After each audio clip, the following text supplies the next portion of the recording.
नौकरानी living room की सफाई कर रही थी। तभी उसे कमरे से एक गोली की आवाज़ सुनाई दी। उसने तुरंत अपने मालिक को कॉल करके बताया कि उसने मैडम के कमरे से गोली चलने की आवाज़ सुनाई दी। उसके बाद उसने मेहुल को कॉल करके बताया। मेहुल और मालिक एक ही समय पर घर पहुंचे। मालिक मेहुल को देखकर कहता है कि अच्छा हुआ आप यहाँ आ गए हैं। किसी ने मेरी पत्नी को मार दिया है। चलिए साथ में ही अंदर जाकर देखते हैं। मेहुल अंदर जाते हैं और घटनास्थल को देखकर तुरंत समझ जाते हैं कि खून किसने किया है। क्या आप बता सकते हैं? 10, 9, 8, 7, 6, 5, 4, 3, 2, 1. नौकरानी ने कॉल पर इतना ही बताया था कि उसने गोली की आवाज़ सुनी है, तो मालिक को कैसे पता चला कि उसकी पत्नी की हत्या हो गई है? पेरिस शहर में पिछले 3 दिनों से लगातार भारी बारिश हो रही थी। तभी मेहुल को सूचना मिलती है कि किसी ने ओलिविया की उसके घर में हत्या कर दी है। मेहुल मामले की जांच करने आते हैं। मेहुल को 3 लोगों पर संदेह होता है और उनसे पूछताछ करते हैं। नौकरानी बताती हैं कि मैं सुबह से ओलिविया के बच्चे का ध्यान रख रही हूँ। मैं तो यहाँ से बाहर ही नहीं गई। भाई बताता है कि मैं सुबह से समुद्र तट पर घूम रहा था, मुझे कुछ नहीं पता। पति कहता है कि मैं सुबह से कार्यालय में हूँ, आप कार्यालय में फ़ोन करके पूछ सकते हैं। तो उनके बयान सुनकर क्या आप अनुमान लगा सकते हैं कि हत्या किसने की होगी? 10, 9, 8, 7, 6, 5, 4, 3, 2, 1.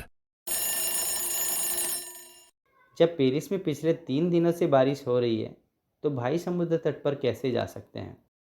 जेनिस जब कार्यालय से वापस आई तो उसने अपने पति को मृत पाया। उसने जांच के लिए मेहुल के सहायक जेम्स को बुलाया। जेनिस बताती हैं कि वह अपने पति से बहुत नाराज़ थी। वह सारे दिन बाहर का खाना खाते थे और बहुत वजन बढ़ गया था। इसलिए मैंने उनकी डाइटिंग शुरू करने का फ़ैसला लिया और उन्हें सुबह सेब खाने के लिए दिया और अपने कार्यालय के लिए रवाना हो गई। लेकिन जब मैं कार्यालय से वापस आई तो उन्हें मृत पाया। उन्होंने सेब का टुकड़ा भी नहीं खाया था। जेम्स नौकरों से पूछता है तो नौकरानी बताती है कि आज सर डाइटिंग पर थे, इसलिए मेरा काम जल्दी हो गया था और मैं घर चली गई थी। माली कहता है कि आज मैं नौकरी पर नहीं आया था, परंतु कल मालकिन का उनसे झगड़ा हुआ था। जेनिस बताती हैं कि माली झूठ बोल रहा है, उसी ने मेरे पति को मारा होगा, क्योंकि वह पिछले हफ्ते चोरी करते हुए पकड़ा गया था। क्या आप उनके बयान सुनकर पता लगा सकते हैं कि हत्या किसने की होगी? 10, 9, 8, 7, 6, 5, 4, 3, 2, 1. यदि जेनिस ने सेब सुबह काट कर दिया था तो अब तक वह लाल हो जाना चाहिए था। इसका मतलब जेनिस ने सेब बदल दिए हैं और उसी ने अपने पति को मारा है। रविवार रात लगभग 10 बजे विनय की हत्या कर दी गई। मेहुल मामले की जांच करने के लिए आते हैं और 3 संदिग्धों से पूछताछ करते हैं। आकाश कहता है कि मैं एक पार्टी में गया हुआ था, मैंने विनय को भी साथ आने को कहा था पर उसने मना कर दिया। लखन कहता है कि मैं मॉल में ख़रीदारी कर रहा था, मुझे हत्या के बारे में कुछ भी नहीं पता है। निखिल कहता है कि मैं पार्क में प्रवासी पक्षियों को देख रहा था, मैंने हत्या नहीं की है। तो क्या आप उनके बयान सुनकर बता सकते हैं कि हत्या किसने की होगी? 10, 9, 8, 7, 6, 5, 4, 3, 2, 1. निखिल ने बताया कि वह प्रवासी पक्षियों को देख रहा था, परंतु हत्या रात को 10 बजे हुई थी और रात में पक्षी नहीं उड़ते हैं। एक ट्रेन में ट्रेन ड्राइवर की हत्या हो जाती है।